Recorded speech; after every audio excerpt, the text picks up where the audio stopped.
Adding and removing objects is probably one of the simpler things that we'll learn in Blender. So let's go ahead and hop right into it.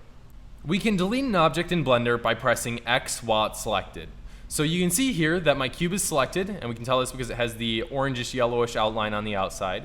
And we'll press X to delete and select delete. And just like that, our cube is now gone. We can also delete multiple objects at once. If I select this lamp by right-clicking it, and then selecting this camera by holding Shift and right-clicking it, then pressing X, we can delete both objects at once. When you're deleting objects, it'll delete any single object that is selected. So if you have a lot of objects selected at once, you can delete a lot of things very easily. Next, let's look at some ways that we can add objects. There are two different ways that we can add objects to our 3D scene. The first one is utilizing this menu over here on the left side of our 3D viewport. Over on the left, the far left, we can click this tab that says Create. And this allows us to add different objects to our scene. For example, if I wanted to now add a UV sphere, which is a type of sphere, to our scene, I can add it by clicking it. And now, at our 3D cursor, this object has been added.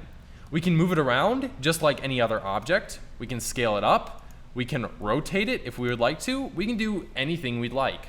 Or we can delete it by pressing X and then confirming the deletion. There are a bunch of different objects we can add here, including certain lamps, cameras, and other objects that we haven't really gone over, and we won't go over until you're a little bit more advanced with Blender.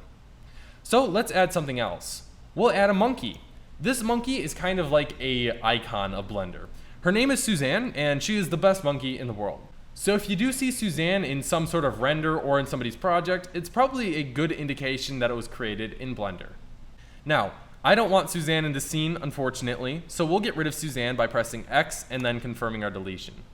Instead, I want to add an object using a different menu, the Add menu. The Add menu can be accessed in two different ways. One, it's down here on the bottom bar of the 3D viewport. If I click Add, I can get the same exact menu with all the different options that are available in the menu on the left side of our screen. Of course, they're formatted a little bit differently, but everything available here is available in this left-handed menu. So if I click Add, and then go to Mesh, and then select Cylinder, for example, we can add a cylinder that way. Additionally, we can access this menu by pressing Shift-A with our mouse in the 3D viewport. So if I press Shift-A, you can see that that bottom menu comes up, and we can access the same exact amount of things that we could before. So if I wanted to add a torus now, you can see I could add a torus and our cylinder in the same scene. I can move both of these around independently, and I can rotate them and do whatever I want with them.